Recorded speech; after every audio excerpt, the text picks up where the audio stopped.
Selamat pagi teman-teman. Gimana nih kabarnya hari ini? Alhamdulillah baik, Kak. Ya, alhamdulillah. Aku harap teman-teman dalam keadaan sehat walafiat hingga akhir acara nanti.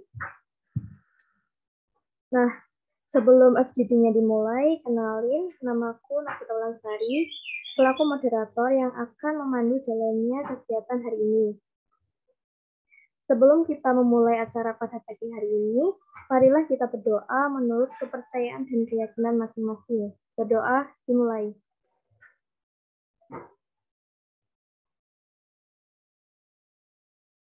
Berdoa dicukupkan. Sebelum memulai acara selanjutnya, aku akan menjelaskan secara singkat nih acara kita pada pagi hari ini. Pada pagi hari ini kita akan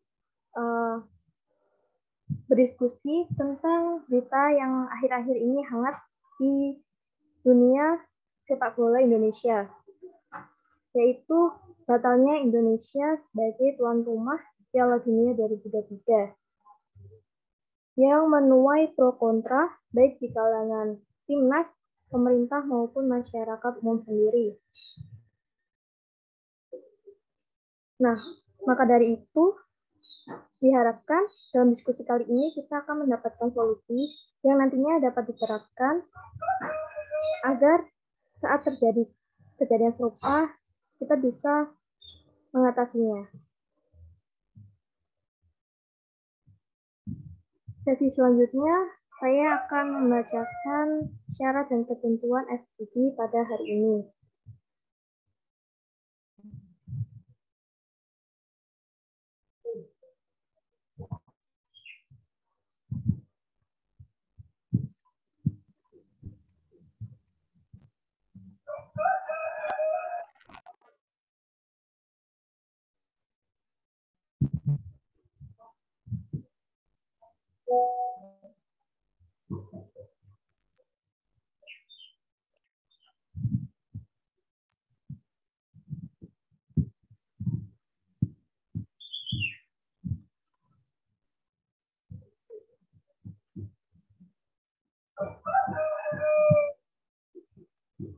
Oke.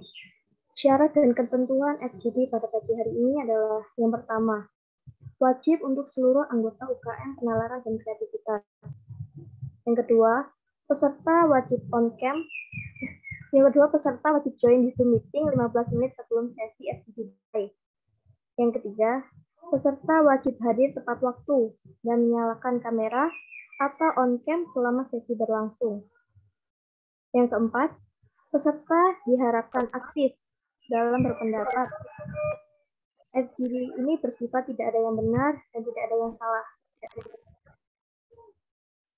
Yang kelima, jika belum dipersilahkan untuk berpendapat, maka menunggu terlebih dahulu dari pemantik untuk memulainya. Dan yang terakhir adalah absensi akan diberikan selama sesi berlangsung.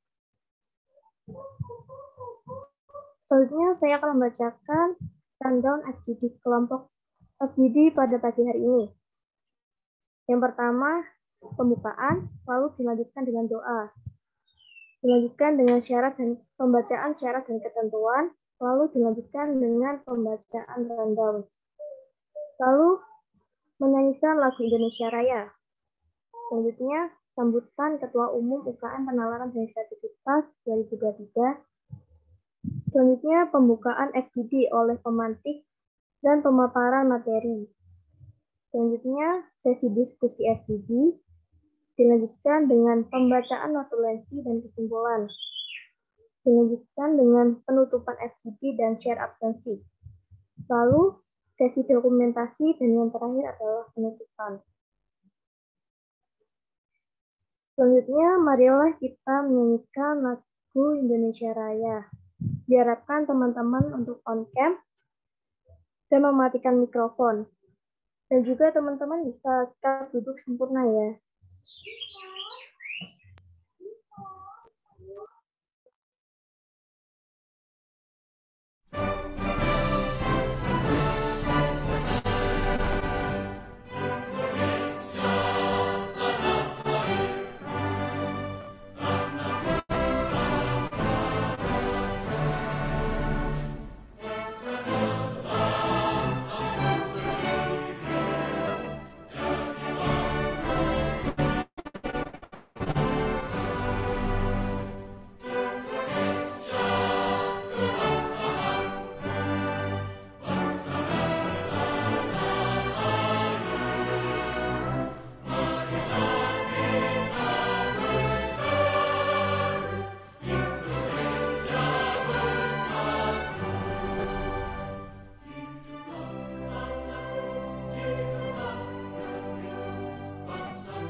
Sesi selanjutnya kita akan mendengarkan sambutan dari Ketua Umum UKM Penalaran 2023. Kepada Kak Afif, saya persilahkan untuk memberikan sambutannya. Suara aku kedengeran nggak? Kedengeran banget, Kak. Baik, langsung saja. Assalamualaikum warahmatullahi wabarakatuh.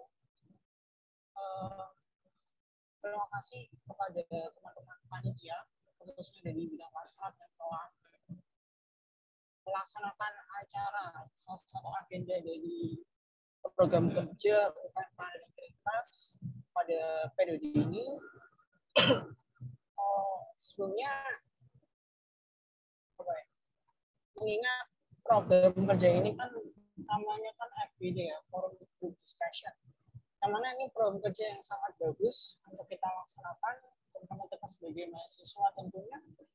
Banyak sekali permasalahan-permasalahan di lingkup Indonesia yang memang perlu menjadi perlu kita sadari bersama.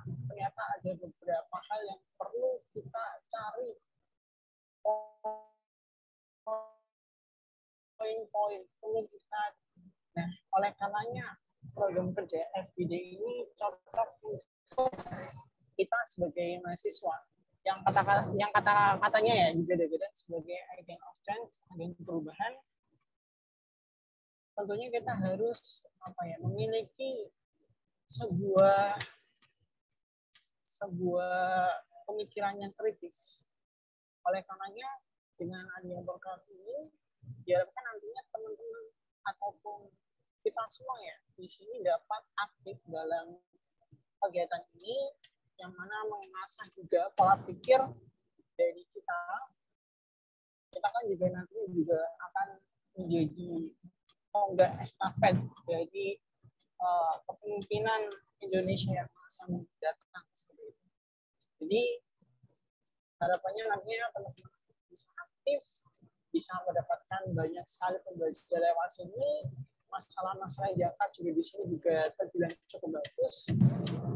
Dan tadi juga dijelaskan masalah yang kita bahas pada sesi FGD ini tentang batalnya Indonesia menjadi tuan rumah Piala Dunia. Seperti itu. Ini memang perlu menjadi bahasan juga ya bagi mahasiswa. Kira-kira mahasiswa atau opsi soal gagalnya Indonesia menjadi tuan rumah ini menimbulkan tanda tanya besar. Ini yang nantinya bagus kita bahas. Kira-kira dapat apa saja, terus apakah memang dirasa cocok jika Indonesia mengundurkan diri? Tentunya ini menarik untuk kita bahas bersama. Semoga nantinya FGD ini berjalan dengan lancar dan mendapatkan hasil yang terbaik. Mungkin dari saya saja cukup. Terima kasih. Wassalamualaikum warahmatullahi wabarakatuh. Saya kembalikan. Waalaikumsalam warahmatullahi wabarakatuh. Terima kasih Kak Afif sudah memberikan sambutannya. Selanjutnya adalah apa yang kita tunggu-tunggu. Kita akan memasuki sesi diskusi yang akan dipandu oleh dua pemandu kita hari ini, Kak Emi dan Kak Shirley. Apakah Kak Emi dan Kak Shirley sudah hadir di meeting hari ini? Iya, sudah hadir.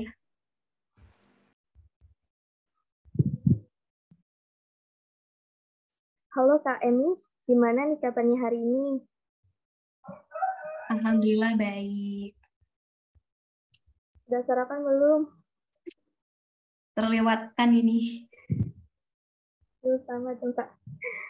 Nah, untuk Kak Shirley gimana nih kabarnya hari ini?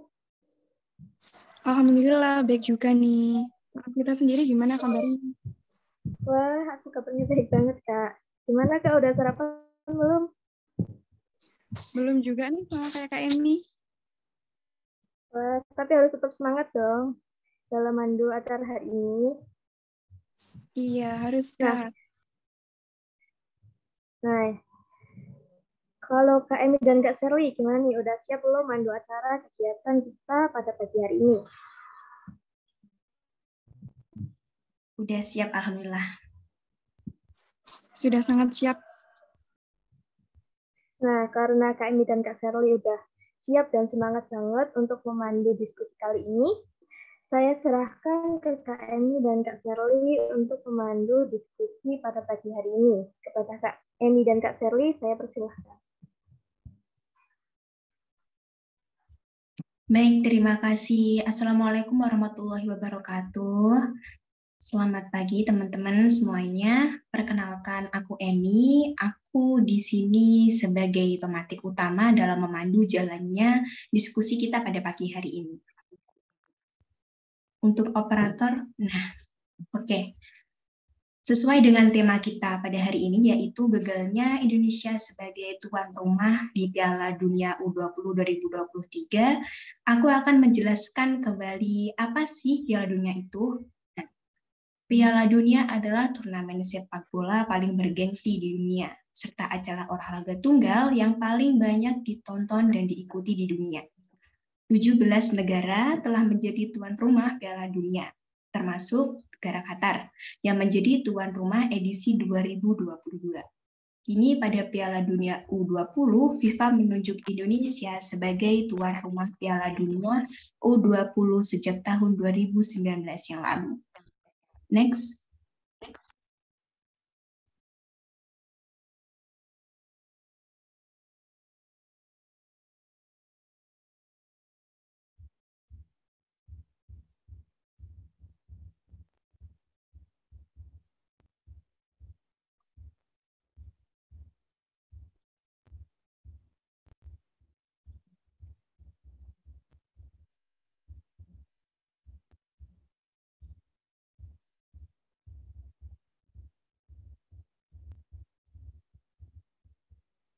Oke, nah di sini aku juga mau menyampaikan gambaran umum dari topik yang sedang kita bahas kali ini. Sebenarnya Indonesia sudah menerima amanat untuk menjadi tuan rumah penyelenggaraan FIFA World Cup U20 sejak 2019 yang lalu. Indonesia semestinya menjadi tuan rumah untuk Piala Dunia U20 2001. Namun, akibat pandemi virus corona mengharuskan ajang ini ditunda selama 2 tahun. Memang Piala Dunia U20 merupakan ajang yang digelar setiap 2 tahunan. Setelah perundingan yang diselenggarakan oleh FIFA secara khusus di Pulau Dewata dan membuahkan hasil untuk menunjuk 6 kota pilihan yang akan dijadikan opsi penyelenggaraan Piala Dunia U20 2023.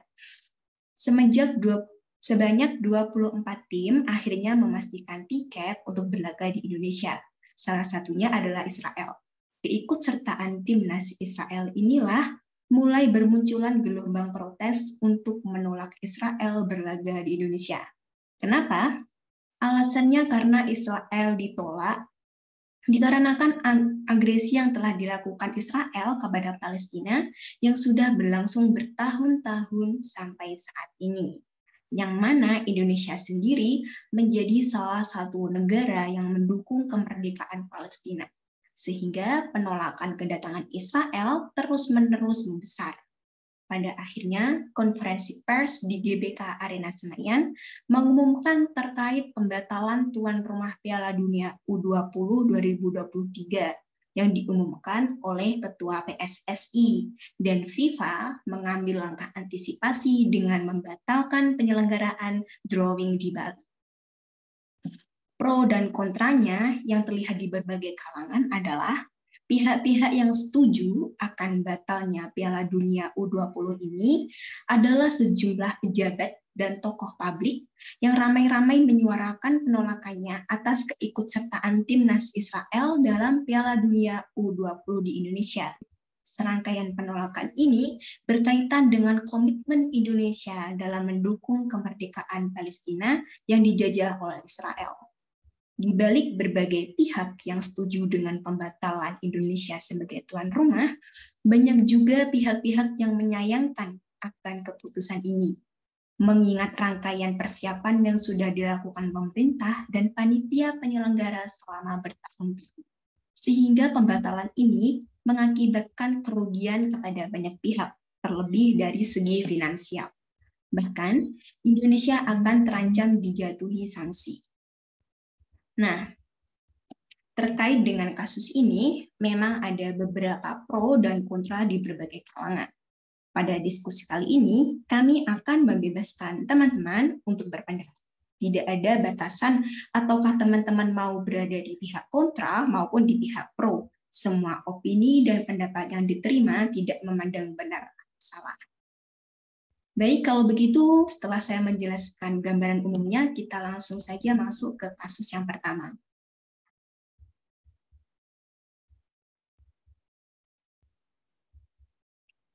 Kasus yang pertama, terjadinya pembatalan Piala Dunia U20 ini dikarenakan sejumlah pejabat dan tokoh publik beramai-ramai menyuarakan penolakannya atas ikutsertaan timnas Israel dalam Piala Dunia U20 di Indonesia. Serangkaian penolakan ini berkaitan dengan komitmen Indonesia dalam mendukung kemerdekaan Palestina yang sedang dijajah oleh Israel. Padahal dalam cabang olahraga lain tidak ada penolakan terhadap keikutsertaan negara Israel.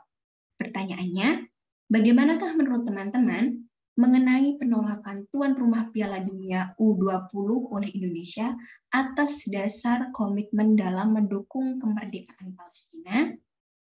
Oke, bagi teman-teman yang mau mengajukan opini, anggapan, ataupun pendapat, dipersilahkan dengan menggunakan fitur raise hand terlebih dahulu. Dan juga jangan lupa on mic. Selain itu, bagi teman-teman yang berhalangan untuk on mic bisa menyalurkan pendapatnya lewat kolom chat yang tersedia di ruang Zoom. Oke, baik. Yang pertama dari Kak Tiffany. Silahkan Kak Tiffany.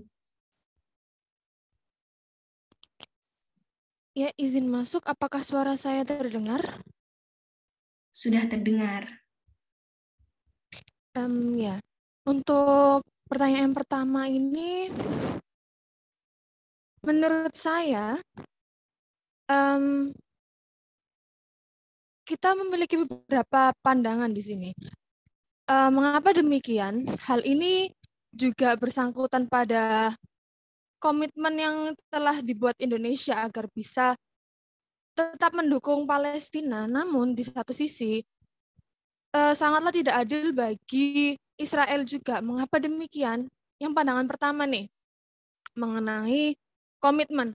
Kan Indonesia ini sudah berkomitmen. Apabila Indonesia tiba-tiba menerima Israel, timnas Israel bisa bertanding di Indonesia, itu akan membuat negara lain ataupun negara yang mendukung Palestina juga akan beranggapan bahwa Indonesia tidak bisa memegang janjinya dan komitmennya. Lalu untuk pandangan yang kedua yaitu Indonesia tidak bisa bersikap netral. Mengapa demikian? Hal itu juga kan dijelaskan oleh pihak FIFA bahwa Indonesia tidak mampu dan tidak sanggup untuk melakukan dan menyelenggarakan pertandingan hanya karena timnas Israel juga ikut bertanding di dalamnya. Oleh karena itu, posisi dari Indonesia ini sebenarnya sama-sama berat. Apabila ia menerima timnas Israel, maka pandangan negara lain juga akan semakin ragu kepada Indonesia.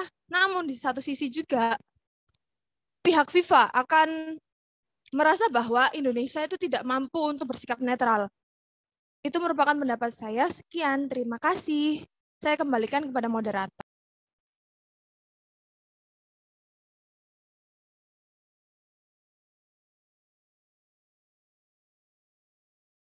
Wah, terima kasih Kak Tiffany atas pendapatnya yang sangat luar biasa ya teman-teman. Tadi kita bisa lihat Kak Tiffany itu sedang mengutarakan pendapat dan Kak Tiffany mengatakan dia berada di pihak netral dan mengatakan juga bahwa Indonesia itu memang di posisi yang cukup sulit jika harus beralih pada salah satu pihak. Nah, sekarang bagi teman-teman yang lain nih yang mau ikut berpendapat, udah diawali sama Kak Tiffany dengan pendapat yang sangat luar biasa ini. Ayo teman-teman, silahkan. Ayo teman-teman jangan malu untuk berpendapat ya. Langsung nyalakan fitur raise hand-nya langsung.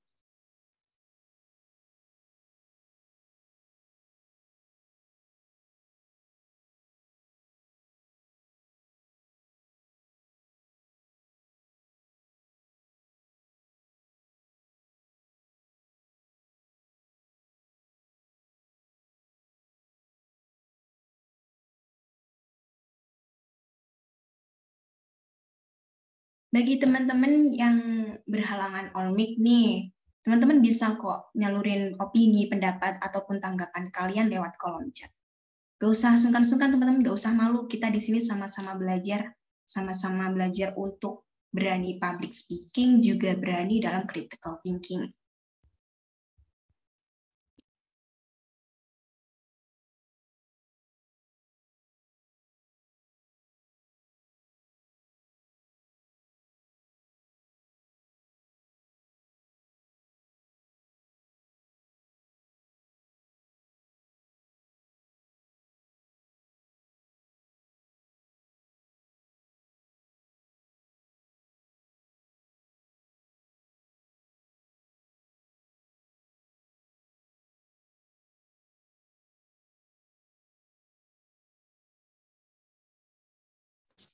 Mungkin kalau nggak ada yang mau berpendapat, bisa ditunjuk ke Emi teman-temannya.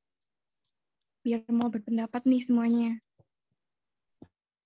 Ayo lo, ini udah mau ditunjuk lo. Gak ada yang mau berpendapat ini. Kalau nggak ada, aku beneran mau nunjuk loh.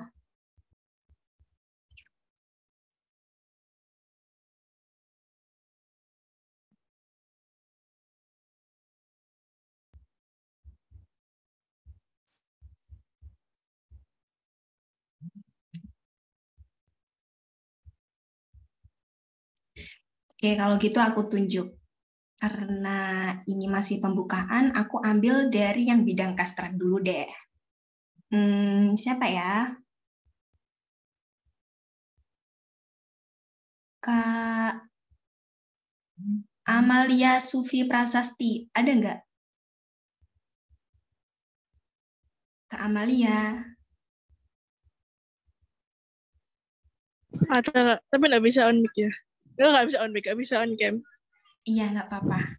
Menurut kakak gimana nih tentang kasus yang satu ini? Pendapat kakak? Tentang menurut saya kayak maaf loh kalau kayak menyinggung gitu. Jadi menurut saya itu harusnya dari sisi saya ya. Saya itu enggak juga menunggu gitu kan. Kalau jadi tuan rumah kan, wah kapan lagi sih Indonesia itu bisa join gitu kan Kak. Cuma kayak disayangkan aja.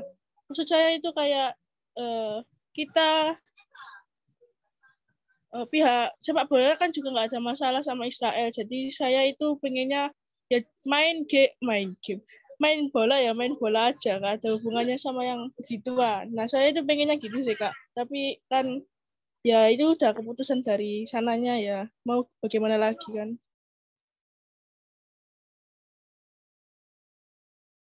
Oke, baik. Berarti kalau dilihat dari pendapatnya nih, Kak Amalia ini lebih ke kontra ya. Karena merasa pihak Indonesia itu terlalu banyak dirugikan gitu. Oke, bagus sih, boleh. Kita bebas di sini soalnya. Ini ada pendapat dari Kak Afiah Dwi Salma.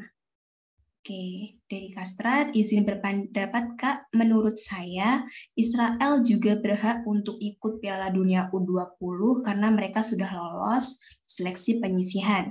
Jadi Indonesia harus bisa bersikap profesional sebagai tuan rumah U20.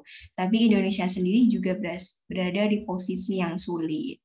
Ya, ini hampir sama dengan seperti yang dikatakan Kak Tiffany tadi ya. Indonesia memang berada di posisi yang sulit karena memang Indonesia itu pada dasarnya pihak yang netral. Oke. Baik, terima kasih pendapatnya Kak Afia Dwi Salma. Dan tadi juga terima kasih kepada Kak Amalia Sufi atas pendapatnya yang telah disampaikan. Baik teman-teman. Kemudian dari Kak Muhammad Elvan. Silahkan Kak Muhammad Elvan.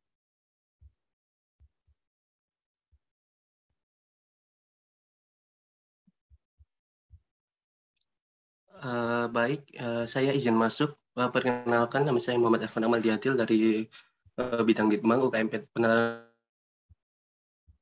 Sebelumnya di sini saya ingin memberikan pendapat saya terkait dengan komitmen Indonesia untuk mendukung kemerdekaan Palestina itu sendiri. Mungkin dari awal case ya, di mana FIFA membatalkan status Indonesia sebagai tuan rumah karena adanya penolakan terhadap Israel. Nah, menurut saya langkah ini merupakan suatu langkah yang sesuai dengan ideologi bangsa Indonesia sendiri yang tertuang dalam pembukaan Undang-Undang Dasar, yaitu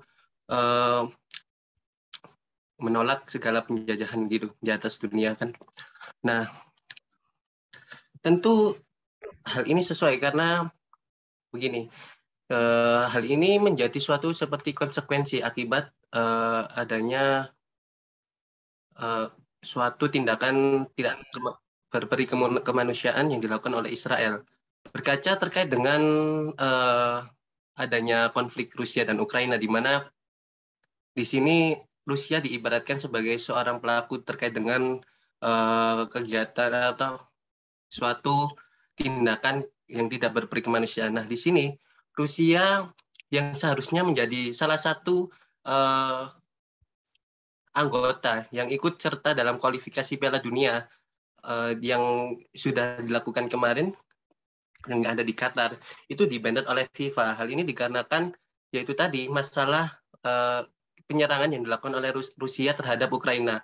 Hal ini tentu menjadi standar ganda terkait dengan keputusan FIFA, di mana FIFA sendiri seakan-akan menganak emaskan Israel, di mana Israel diberikan seperti hak, sehingga siapapun yang menolak Israel untuk ikut dalam Piala Dunia itu di-banned begitu, atau dibatalkan status tuan rumah Piala Dunianya. Sedangkan seperti yang kita tahu, Rusia sendiri juga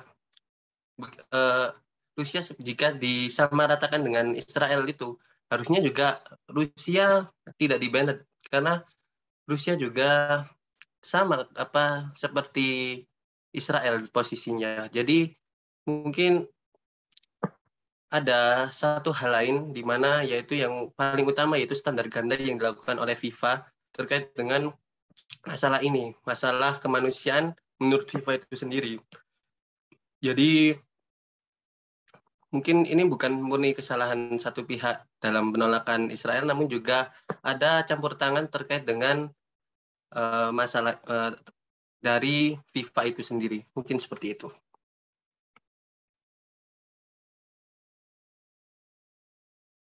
Oke, baik. Terima kasih Kak Muhammad Ilvan atas pendapatnya yang sangat keren ya. Bisa menjelaskan stigma-stigma dari FIFA itu sendiri dan rumor-rumor yang mengatasnamakan FIFA mengatakan bahwa menganak emaskan Israel. Wah, pasti sering baca-baca info nih kalau sampai seputar kayak gini. Oke, ini teman-teman silahkan yang lain yang mau berpendapat. Kami menampung semua aspirasi kalian. Di sini tidak ada yang benar atau salah, dan tidak ada penilaian khusus untuk pendapat yang kalian utarakan. Ayo teman-teman.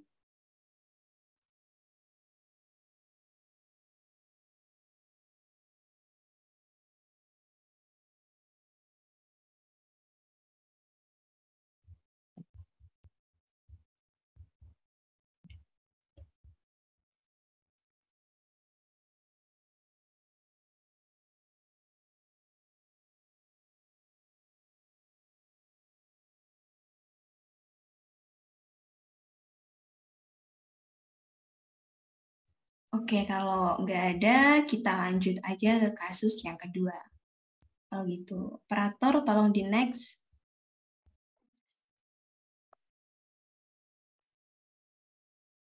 Nah, kasus yang kedua, batalnya Piala Dunia U20 dikaitkan dengan politik, kendati dalam regulasi FIFA atau Badan Sepak Bola Dunia diatur larangan untuk membawa simbol pernyataan maupun sikap politik di dalam lapangan, baik oleh pemain maupun penonton.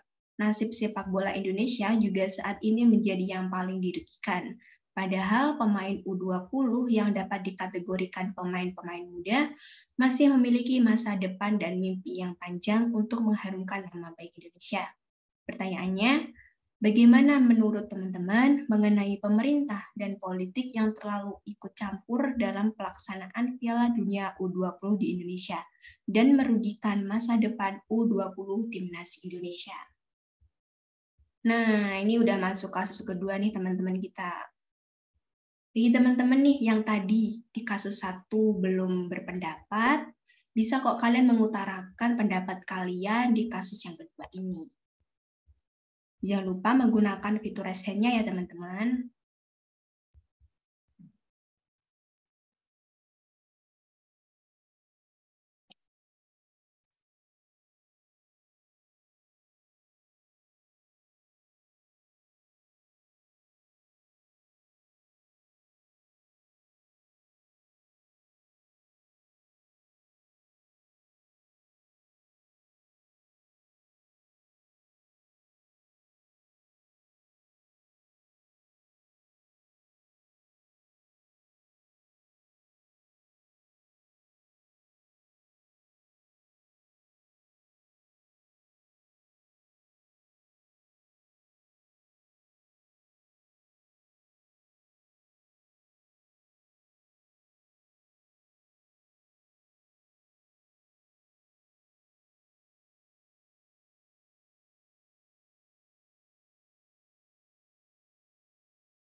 Mungkin teman-teman ini butuh diawali dulu ya. Kalau gitu, kalau menurut Kak Shirley Bella nih, tentang kasus ini, pendapat kakak gimana kira-kira? Kalau menurut aku sih Kak Emi ya, pemerintah ini memang terkadang sedikit mengikuti ikut campur dalam urusan sepak bola ini. Tapi emang di sisi politik yang sedang mengungkapkan pendapat mereka itu ya tidak ada salah. Tapi mungkin cara mereka yang langsung memberikan tanggapan mereka di dekat-dekat waktu diselenggarakannya sepak bola ini agak merugikan ya bagi beberapa orang, karena ya sudah kayak lagu-lagu itu soundtracknya sepak bola itu kan sudah diciptakan. Nah, hal itu jadi dihapus lagi karena gagalnya Indonesia menjadi tuan rumah ini. Tapi kalau menurut Kak Emi sendiri bagaimana nih Kak Emi?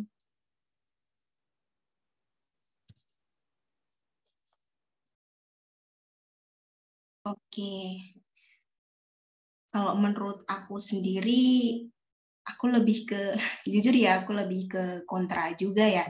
Karena kan sangat disayangkan, Indonesia itu sudah hampir mau ke go internasional lah.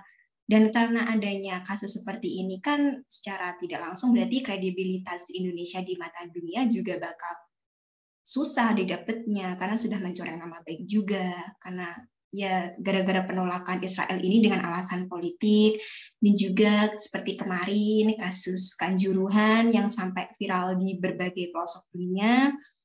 Nah, ini tuh takutnya kalau Indonesia mau maju ke Olimpiade internasional juga bakal gagal lagi karena nama Indonesia dalam persepak bolaan itu sudah tercoreng.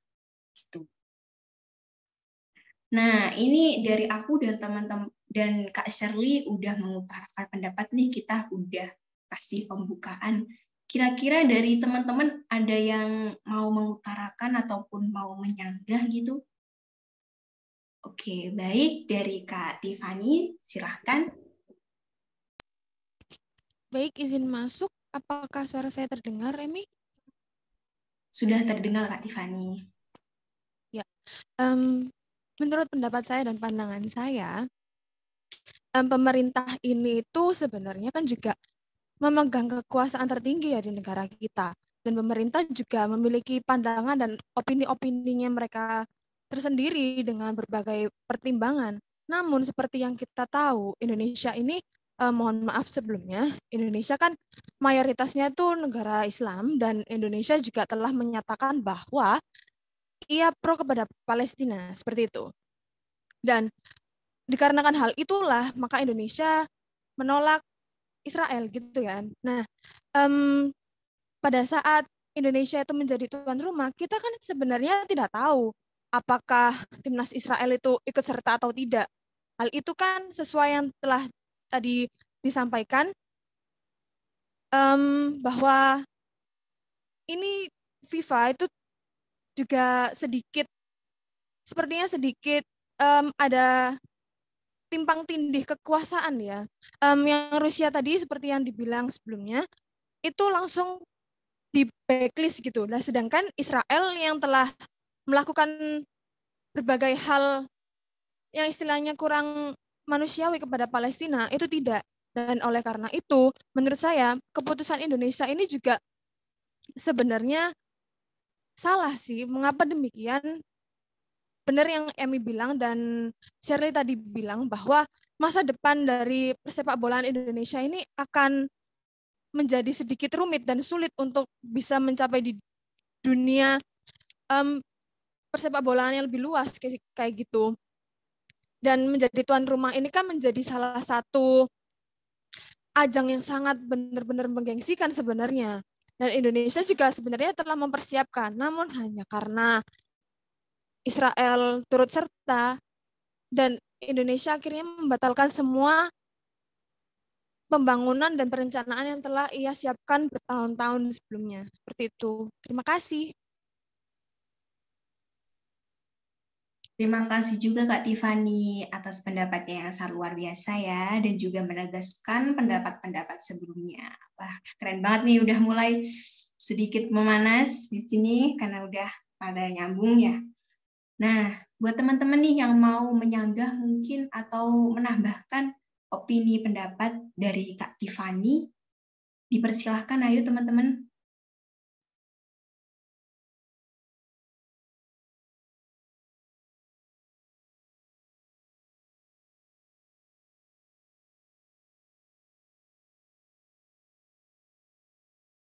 Oke, dari Kak Muhammad Elvan. Oke, dipersilahkan Kak.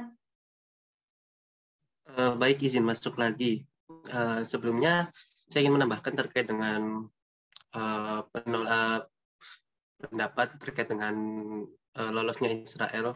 Nah, sebenarnya lolosnya Israel terkait dengan kualifikasi Piala Dunia U20 itu mungkin sudah di pertengahan tahun 2020 hingga menuju akhir. Jadi sekitar bulan Juni sampai Agustus. Nah, kan dari bulan tersebut menuju dengan kick-off, jelang kick-off itu ada jeda beberapa bulan. Nah, di pemberitaan terkait lolosnya Israel itu sebenarnya sudah ada gap sekitar 4 bulanan. Nah, di situ tidak ada penolakan, namun terjadi suatu kejanggalan di mana menuju 2 bulan atau 1 bulan menuju kick-off terkait dengan Piala Dunia itu tiba-tiba banyak tokoh-tokoh politik khususnya memberikan seperti statement. Yang statement ini akhirnya membuat rakyat itu banyak terprovokasi terkait dengan penolakan Israel. Dan seperti yang kita tahu, pemerintah, khususnya pemerintah pusat, yaitu juga Presiden Jokowi, juga sebenarnya tidak menolak kedatangan Israel. Hal ini juga tentu sesuai dengan fakta integritas yang sudah ditandatangani oleh PSSI terkait dengan saat mengajukan keikutsertaan menjadi tuan rumah Piala Dunia, di mana PSSI menyetujui berbagai syarat yang diajukan oleh FIFA, termasuk dengan menerima dan menjamin keamanan serta keselamatan seluruh anggota yang ikut serta dalam kompetisi Piala Dunia U20. Dan juga telah dikonfirmasi, Dubes dari Palestina sendiri juga tidak menolak secara keras kedatangan Israel dalam keikutsertaan di Piala Dunia U20 ini. Hal ini tentu dapat ditarik kesimpulan bahwasanya tokoh-tokoh politik yang menjadikan ini sebagai suatu masalah, mungkin beberapa tokoh politik itu antara lain seperti Gubernur Koster dari Bali juga, kemudian ada Gubernur Jawa Tengah Ganjar Pranowo. Nah, seperti ada maksud tersendiri terkait dengan statement-statement yang telah diberikan oleh beberapa tokoh tersebut. Dan juga yang dijadikan highlight di sini yaitu Gubernur Bali sendiri, di mana pada waktu memberikan statement terkait dengan Piala Dunia Israel ini seakan-akan menolak Israel. Namun dalam beberapa waktu yang lalu, kan di Bali akan ada kompetisi bola pantai, dan di situ juga ada Israel. Nah, di situ Gubernur Bali tidak ada rasa penolakan terkait dengan kedatangan dari delegasi Israel di kompetisi tersebut. Hal ini tentu menjadi suatu tanda tanya terkait dengan statement yang sebelumnya telah diberikan saat akan adanya drawing terkait dengan Piala Dunia U20, dan juga menjadi suatu hal yang mungkin erat kaitannya terkait dengan agenda politik yang akan dilakukan pada 2024 yang akan datang. Mungkin seperti itu.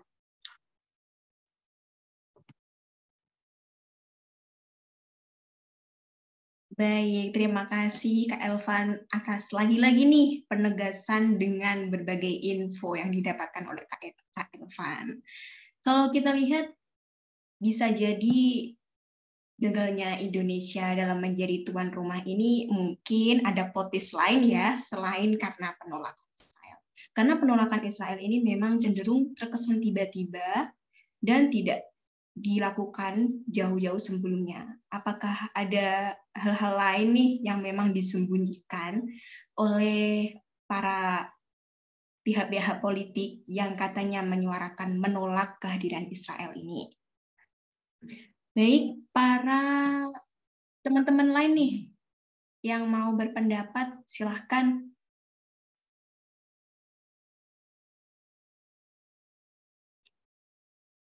Oh iya, tadi ada sempat yang raise hand nih, namanya Kak Ainia. Ayo, jadi berpendapat nggak kira-kira?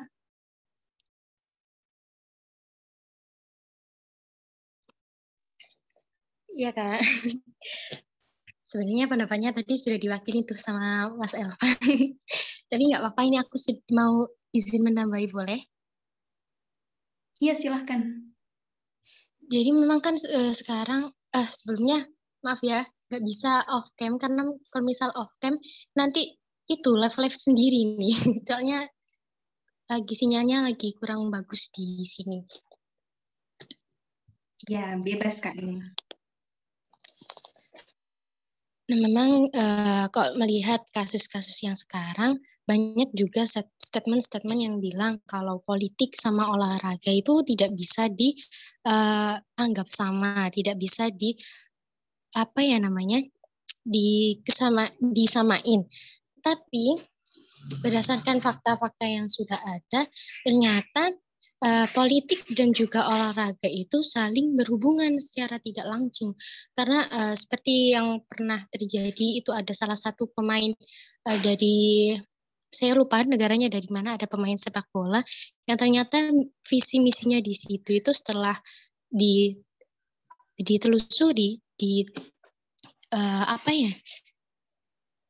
dikulik lebih dalam, ternyata salah satu pemain sepak bola dan keikutsertaannya dalam suatu perlombaan tersebut ternyata mereka juga membawa visi misi politik. Nah, itu terjadi kalau tidak salah di waktu itu di negara Vietnam. Sampai akhirnya setelah diketahui kebenaran dari fakta tersebut, akhirnya pemain tersebut dikenakan sanksi. Nah, jelas dari sini bahwa politik dan juga olahraga itu secara tidak langsung pasti saling berhubungan meskipun kita tidak tahu.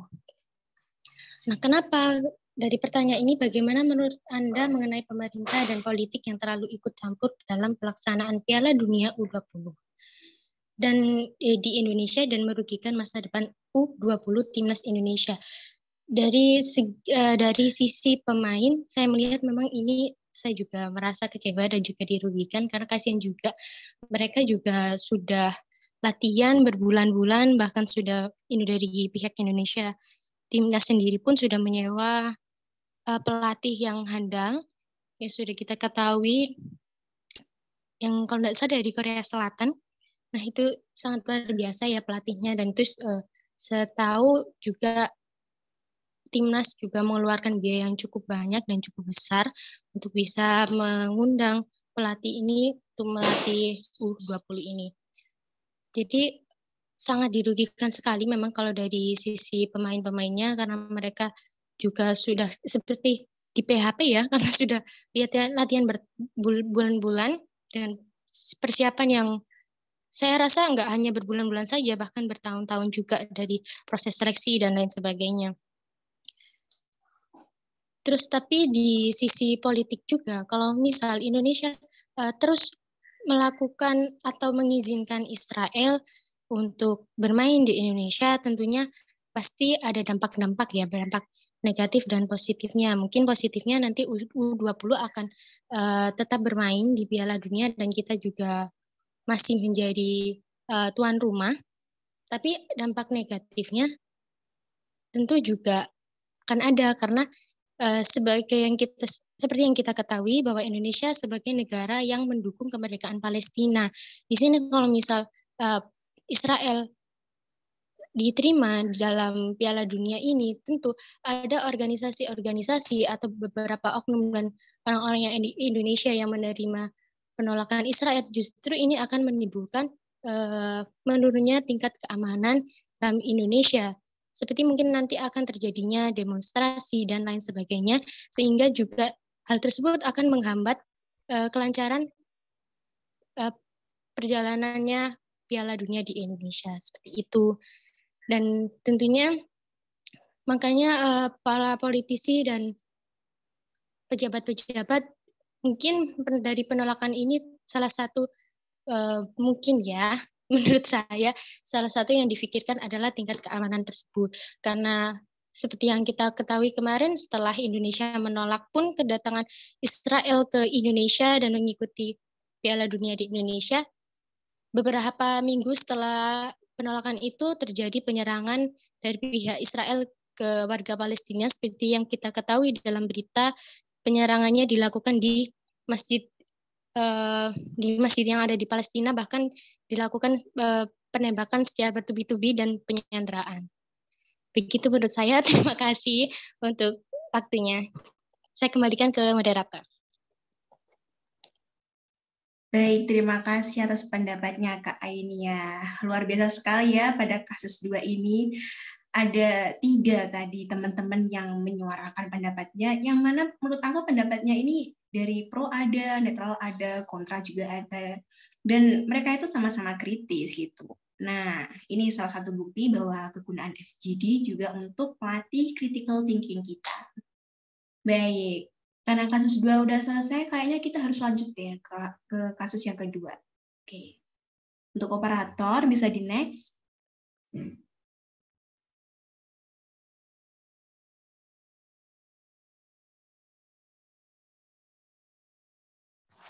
Terima kasih untuk Kak Emi atas waktunya. Pada keren-keren banget nih tadi opininya. Sudah mulai panas dan nyambung juga ya. Nah, aku sebagai pemantik 2 akan melanjutkan membacakan kasus-kasus mengenai topik kita kali ini. Yang kasus pertama adalah pembatalan ini juga menimbulkan berbagai kerugian oleh Indonesia. Penolakan tuan rumah Piala Dunia U20 dianggap sebagai ketidakprofesionalan Indonesia. Hal ini juga mempengaruhi nasib timnas Indonesia yang terancam sanksi dengan kehadiran timnas Israel. Sia-sia sudah penantian masyarakat Indonesia dan pemain timnas Indonesia yang sudah menyiapkan dan menunggu ajang ini kurang lebih 3 tahun. Nah, untuk pertanyaannya, sebagai masyarakat, bagaimana pendapat Anda mengenai hal tersebut? Apakah Indonesia harus tetap profesional dan mengesampingkan kepentingan mengenai komitmen dalam mendukung kemerdekaan Palestina, serta memikirkan masa depan U20 Indonesia? Nah, buat teman-teman yang mau berpendapat, bisa langsung mengaktifkan Victorize Hand-nya ya. Untuk yang kesulitan on mic, bisa langsung menuliskan jawabannya di kolom komentar. Yuk, teman-teman langsung aja yang mau berpendapat.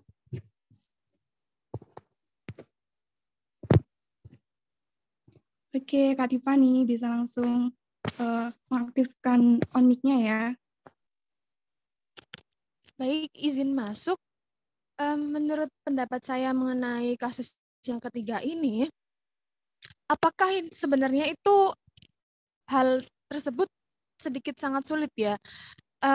Apakah Indonesia harus mengesampingkan kepentingan komitmen dalam mendukung kemerdekaan Palestina itu juga suatu hal sepertinya yang tidak mungkin. Mengapa demikian? Kita perlu mengetahui bahwa pada saat kemerdekaan kita dulu. Pihak yang menyatakan bahwa Indonesia sebagai negara itu juga Palestina. Bukan hanya Palestina, namun beberapa negara yang lain itu juga mau mengakui Indonesia telah merdeka. Mengapa demikian? Sehingga Palestina itu tidak bisa kita tiba-tiba tidak mendukungnya. Karena pada saat kemerdekaan kita, ia juga turut serta dalam mengakui Indonesia. Lalu, terdapat juga beberapa kalangan masyarakat itu menganggap bahwa orang-orang Yahudi itu jangan sampai kembali ke tanah Yerusalem. Lah, mengapa demikian? Masyarakat kita itu juga ada yang mengatakan bahwa orang-orang Yahudi itu sedikit tidak bermoral seperti itu. Dan menurut saya, jika kita mengesampingkan komitmen tersebut, itu juga akan berdampak pada citra Indonesia sendiri. Namun, untuk apakah Indonesia harus netral? Seharusnya itu juga harus netral ya. Hal itu dikarenakan kerugian yang bisa ditanggung oleh pemerintah itu cukup banyak. Dan bisa kita pikirkan juga bahwa ajang ini tuh merupakan ajang yang bergengsi. Dan terdapat beberapa kerugian yang bisa saja dialami oleh Indonesia. Contohnya tadi yang telah dijelaskan sebelumnya merupakan kerugian finansial. Kemenpora sendiri itu telah mengucurkan dana ratusan miliar. Belum lagi untuk PUPR itu juga mengucurkan dana yang ratusan miliar juga. Belum juga kerugian yang harus ditanggung oleh klub-klub yang ada di Indonesia itu sendiri. Lalu, kerugian lain itu masih sangat menghantui Indonesia. Salah satunya yang paling merugikan timnas kita adalah Indonesia itu terancam dibekukan oleh FIFA. Dan hal itu menyebabkan klub lokal itu tidak bisa berlaga di turnamen internasional. Seperti salah satu contohnya yaitu Piala Dunia 2023 mendatang ini. Juga kita, Indonesia, itu juga akan dikucilkan dari komunitas internasional. Mungkin mereka juga akan menganggap bahwa Indonesia ini tidak kompeten dalam melakukan dan menjalankan pelaksanaan dari Piala Dunia ini sendiri. Seperti itu. Dan dana yang bisa dibilang cukup besar yang telah dikeluarkan itu semuanya sia-sia kayak gitu. Oleh karenanya, menurut saya keputusan Indonesia ini lebih cenderung ke merugikan timnas daripada merugikan dari pihak pada masa lalu kita yang didukung oleh Palestina seperti itu. Terima kasih. Wah, sudah sangat kompleks nih pendapatnya Kak Tiffany. Mungkin teman-teman ada yang bisa menambahi dari pendapatnya Kak Tiffany. Yuk bisa langsung aktifkan mode raise hand-nya ya teman-teman. Yang belum berpendapat nih dari tadi nih. Yuk siapa? Atau mau ditunjuk lagi nih nanti kalau nggak ada yang mau berpendapat.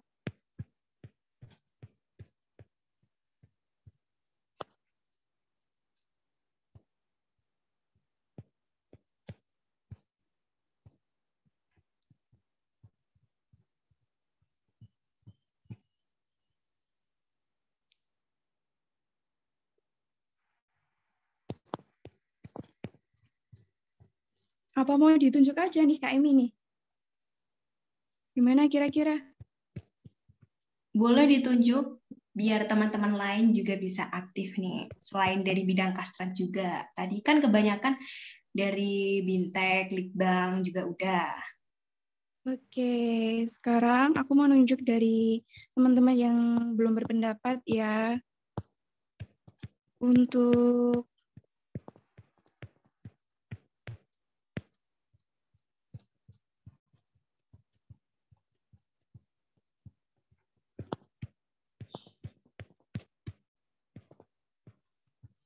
mungkin dari Kak Nadine, apakah suara saya terdengar, Kak? Halo, Kak Nadine. Kak Nadine dari Bintek.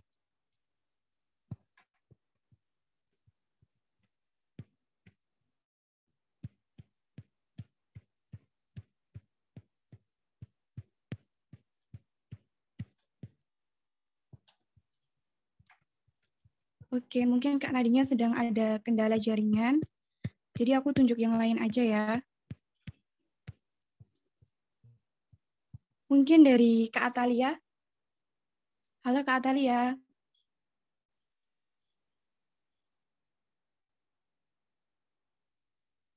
Apakah suara saya terdengar, Kak?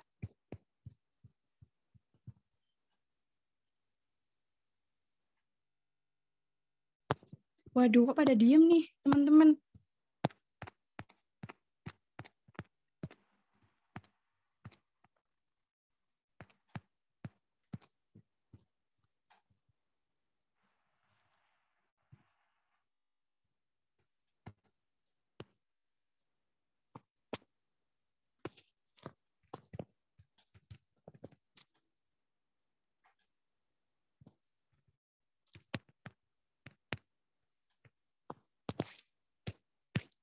Mungkin Kak Emi bisa bantuin untuk tunjuk, Kak. Oke, Biar karena kayaknya Kak siapa ya? Atalia ini lagi di perjalanan ya.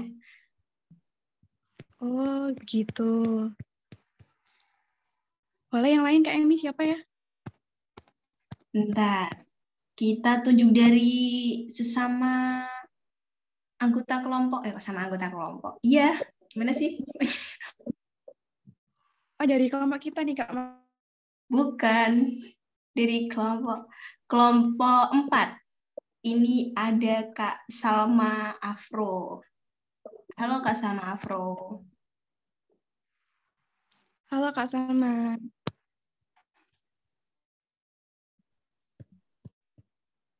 Kak Salma?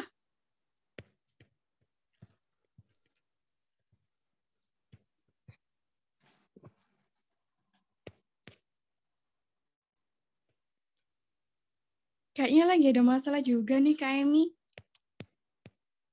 Mana nih? Aduh, siap-siap nih kelompok lain yang mau ditunjuk. Ayo.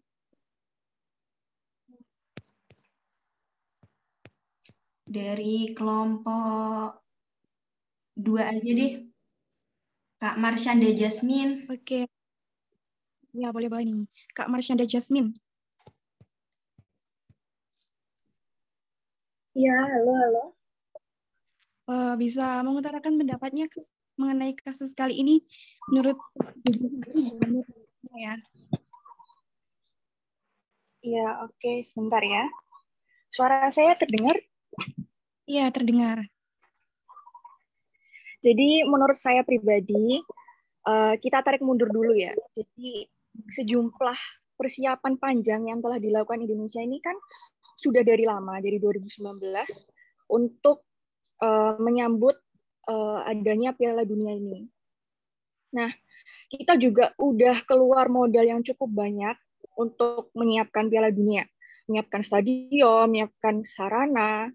Nah, itu juga termasuk dalam kerugian material yang kita terima dalam pembatalan dari Piala Dunia ini. Nah, selain itu juga menurut saya yang saya baca, kerugian yang diperoleh dari Indonesia terkait pembatalan ini tuh juga dalam konteks image. Yang mana konteks image Indonesia di mata dunia bahwa Indonesia ternyata tidak mampu menyelenggarakan event olahraga tanpa ada problem-problem politik yang telah disebutkan di kasus sebelumnya. Sehingga kalau sudah kayak gini, menurut saya pribadi, Indonesia ini tuh harusnya sudah prepare dari jauh-jauh hari tentang konsekuensinya, tentang komitmen yang telah disebutkan teman-teman lainnya, sehingga kalau perlu sejak awal kita mungkin bisa aja tarik diri dari FIFA kalau memang mau konsisten dengan komitmen bangsa Indonesia yang mana kita mendukung kemerdekaan dari Palestina ini. Jadi menurut saya pribadi, batalnya Indonesia menjadi tuan rumah di Piala Dunia ini tentu akan berimplikasi pada dinamika politik maupun di luar politik. Nah, terkait juga isu agama yang berhubungan dengan Israel dan Palestina ini juga masih menjadi, istilahnya masih menjadi isu sentral ya, yang dapat memengaruhi pilihan dan dukungan dari masyarakat Indonesia ini. Karena kan kita memang dari beragam suku dan agama, jadi bukan mungkin lagi, sudah pasti kita memiliki pendapat-pendapat yang berbeda, sudah menjadi rahasia umum. Sedangkan kalau kita ambil lagi dalam konteks politik, peristiwa ini menjadi catatan besar ya untuk Indonesia sendiri. Sehingga hal ini juga menunjukkan inkonsistensi Indonesia dalam upaya kayak apa ya istilahnya? Diplomasi, dari dalam upaya diplomasi. Juga menjatuhkan itu tadi nama baik dari Indonesia dalam politik global, sehingga hal ini akan mempersulit Indonesia sendiri untuk mengembalikan kepercayaan dunia kepada Indonesia. Sehingga kesimpulannya menurut saya, image Indonesia sebagai negara yang katanya sudah mulai menjadi negara-negara terbesar di dunia, kayak negara berkembang istilahnya, yang mampu menjadi tuan rumah, itu menjadi berkurang. Biasanya kan tuan rumah dalam event olahraga besar seperti Piala Dunia ini tuh sudah menjadi sinyal bahwa negara tersebut itu siap menjadi kekuatan besar di dunia. Jadi menurut saya di sini memang sangat-sangat problematik ya, baik itu dalam segi isu politik, agama, dan juga pendapat yang kita ambil dari masyarakat dan komitmen yang kita punya dari bangsa Indonesia. Jadi benar-benar kayak saya di sini juga sifatnya kalau mau pro atau kontra juga bingung ya, karena sama-sama memiliki dua statement yang cukup kuat seperti itu. Terima kasih. Terima kasih juga Kak Jasmine atas pendapatnya yang sangat keren dan bagus itu. Kalau saya sendiri juga bingung nih Kak, mau pro atau kontra terhadap kasus kali ini nih. Jadi bisa ditarik kesimpulan dari pendapatnya Kak JJ tadi bahwa impact dari gagalnya Indonesia menjadi tuan rumah ini sangat besar ya. Salah satunya kerugian yang sudah diciptakan oleh Indonesia sendiri itu kayak gedung-gedung olahraga yang sudah dibangun oleh Kemenpora jadi tidak bisa digunakan lagi dan lain-lainnya. Baik, karena sudah tidak ada yang berpendapat, kita langsung next ke kasus selanjutnya untuk moderator.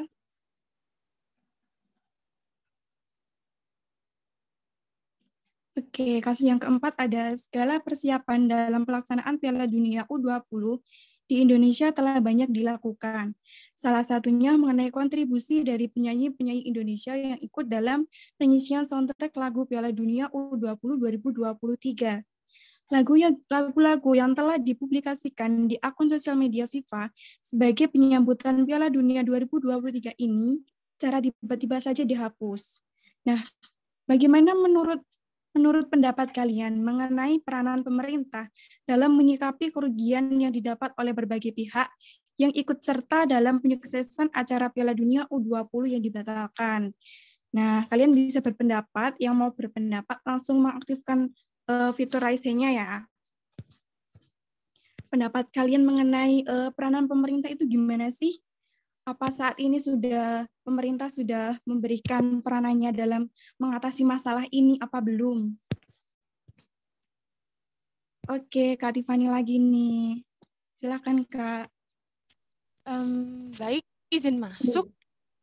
Untuk kasus yang keempat ini, menurut saya itu memang benar-benar merugikan Indonesia ya, apalagi bisa kita anggap sebagai udah triliunan dana yang telah dikeluarkan itu sudah menguap begitu saja. Namun dari janji pemerintah sendiri itu terdapat beberapa hal yang akan dilakukan pemerintah untuk mengembalikan dana yang telah menguap tersebut. Menurut pemerintah juga, pembatalan Indonesia menjadi tuan rumah itu tidak berdampak dan tidak berpengaruh juga terhadap reputasi pariwisata Indonesia. Oleh karenanya, Kemenko UKM itu turut mencarikan pengganti sumber pendapatan UMKM kita melalui event pariwisata yang lain. Bisa kita lihat bahwa terdapat beberapa acara internasional yang akan digelar. Contohnya itu World Beach Games 2023 di Bali yang diselenggarakan tuh bulan Agustus. Dan ada juga yang diselenggarakan pada bulan September, yaitu event World Islamic Economy Summit and Indonesia Entrepreneur Summit. Nah, hal itulah yang dijanjikan oleh Indonesia. Dan kita ini kan belum mengetahui apakah janji pemerintah itu benar-benar dilakukan dan dijalankan ataukah tidak. Dan menurut saya, kita lihat saja ke depan apakah pemerintah semua kerugian yang telah terjadi pada saat pembatalan Piala Dunia U20 ini di Indonesia. Itu pendapat saya. Saya kembalikan lagi kepada pemantik.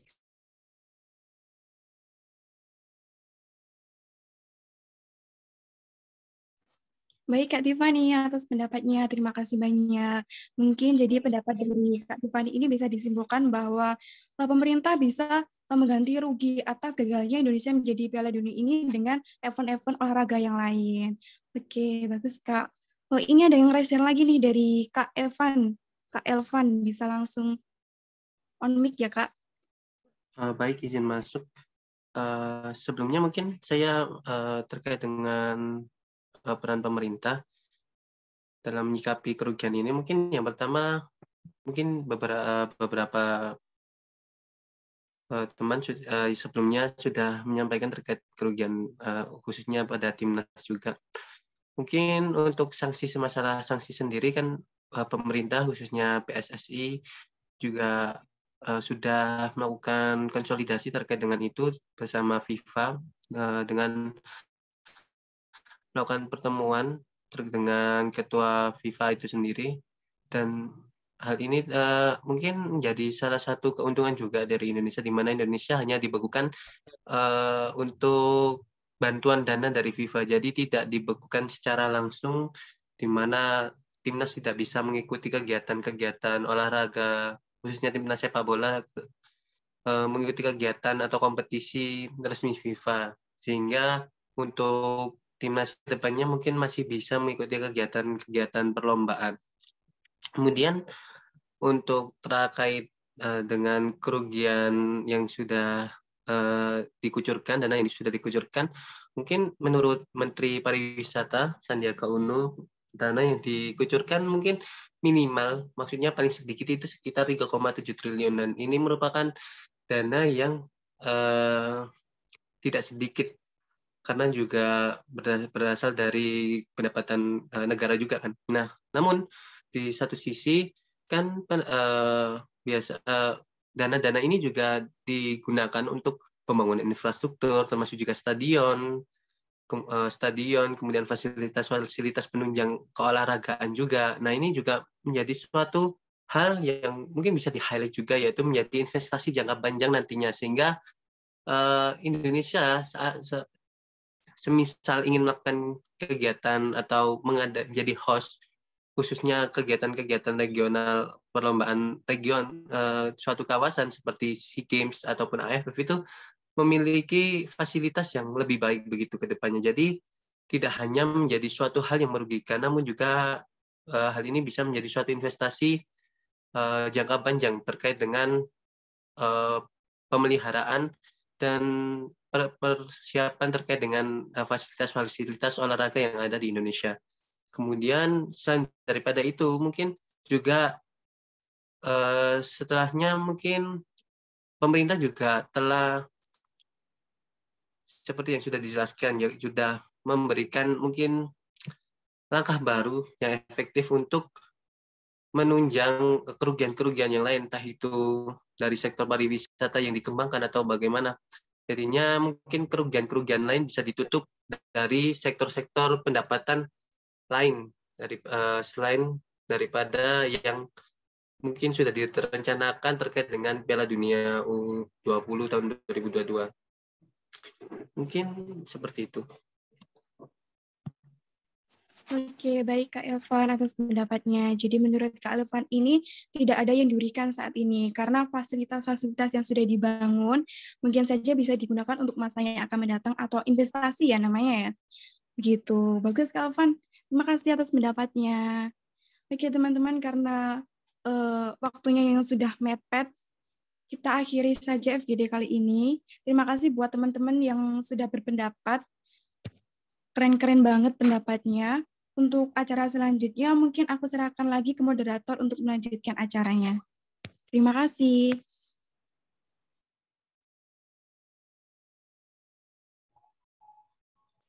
Baik, makasih nih Kak Emi dan Kak Sherly udah memandu acara kita pada pagi hari ini. Dan juga teman-teman keren-keren banget loh pendapatnya. Dari 4 kasus yang sudah dibahas, bisa aku simpulin bahwa dari batalnya Indonesia sebagai Piala Dunia ini membawa pro dan kontra. Dan juga mungkin kalau kita tilik itu memang banyak kerugiannya, cuman pasti kita harus melihat dari sisi positifnya juga. Seperti kata Kak Muhammad Evan tadi, mungkin bisa dijadikan investasi dari persiapan Piala Dunia, persiapan Indonesia sebagai tuan rumah Piala Dunia. Oh ya, mau ngingetin nih, link absensinya udah di-share di kolom chat. Jangan lupa teman-teman buat absen hari ini ya.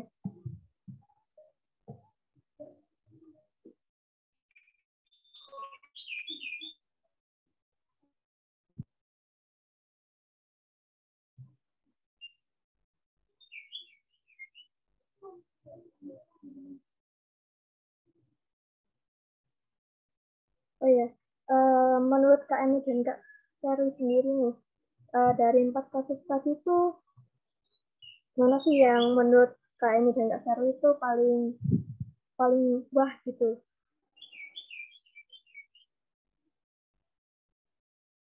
Mohon maaf Kak, gimana suaranya tidak terlalu jelas di HP saya. Menurut Kak Sherly dan Kak Emi sendiri, dari 4 kasus yang udah dibahas tadi, menurut Kakak itu mana nih yang topiknya paling panas dan mungkin bisa dijadikan evaluasi lah buat kedepannya agar mungkin kejadian serupa tidak terjadi lagi.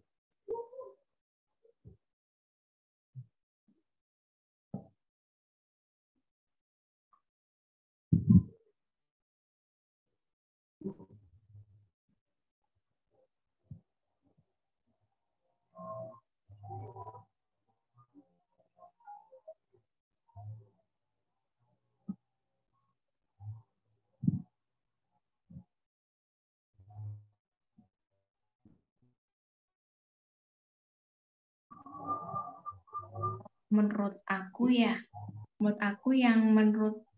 itu jujur yang paling kompleks tadi jawabnya itu yang kasus 2 sih, yang membahas tentang bagaimana pemerintah itu apakah terlalu ikut campur mengenai Piala Dunia ini. Kan olahraga dan politik itu kan 2 hal atau 2 bidang yang beda nih. Nah, tadi soalnya pas di kasus 2 itu ada Kak Tiffany, Kak Elvan, sama Kak Inia juga yang menjawab. Dan mereka itu setiap jawabannya pasti menambahkan info-info dan berita-berita terkini. Jadinya lebih kayak mempertegas juga. Dan di balik itu mereka juga sedikit menyiratkan adanya plot twist. Emang bener Israel ini menjadi salah satu penyebab utama gagalnya Indonesia. Karena kalau dilihat lebih jauh, apakah mungkin ini tuh hanya sekedar sebuah layar untuk menutupi bahwa mungkin sebenarnya ini memang Indonesia sarana dan prasarananya kurang gitu.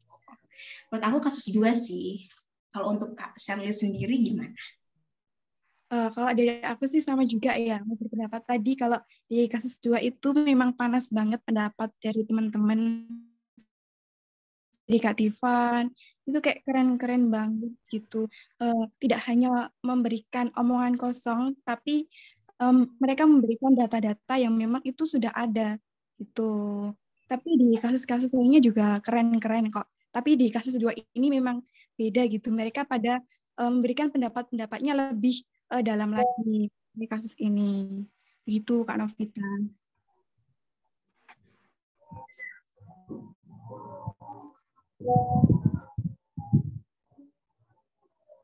Oh, bener banget sih Kak. Cuman kalau apa ya, kalau kasus 2 itu mungkin rada sensitif ya. Kalau apalagi menyinggung pemerintah atau apa gitu. Benar. Oh ya, buat teman-teman buat teman-teman nih, jangan lupa absen ya, karena absennya bakal ditutup jam 11.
Oh ya,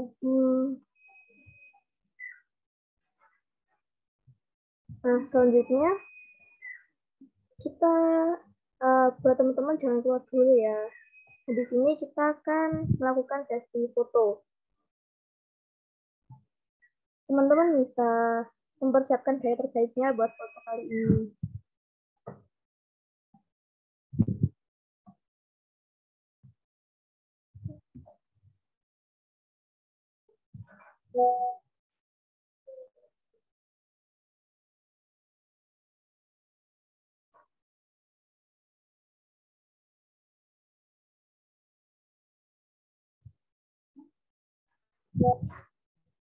Teman-teman yang belum on cam bisa on cam ya.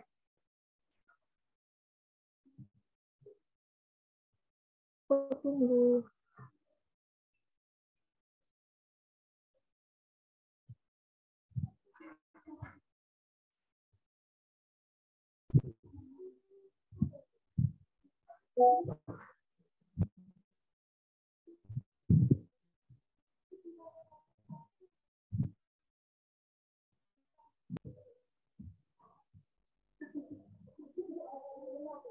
Udah on cam.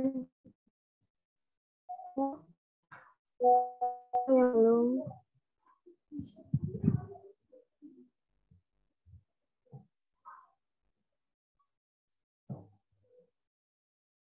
Oke. Dari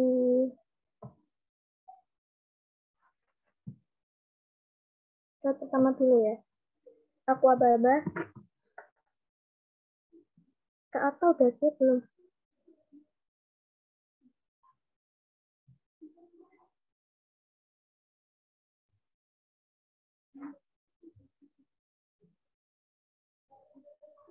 Oke, aku hitung ya. Dari baris pertama dulu. 1, 2, 3. Oke, lalu baris berikutnya. 1, 2, 3.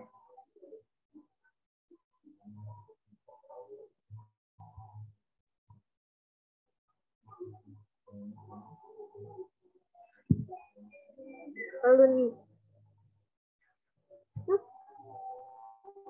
Oh. Udah semua ya? Ke atas.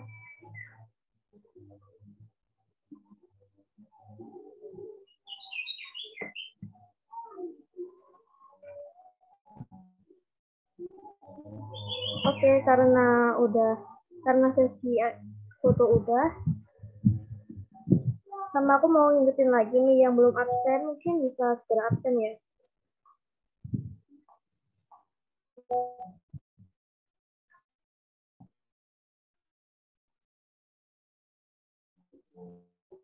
Terima kasih teman-teman semua yang telah berpartisipasi serta aktif berdiskusi pada FGD pada pagi hari ini. Semoga teman-teman mendapatkan ilmu yang bermanfaat dari FGD kita hari ini. Saya Nafita Ulansari, selaku moderator, kami undur diri. Mohon maaf apabila ada kesalahan kata. Terima kasih. Wassalamualaikum warahmatullahi wabarakatuh. Waalaikumsalam.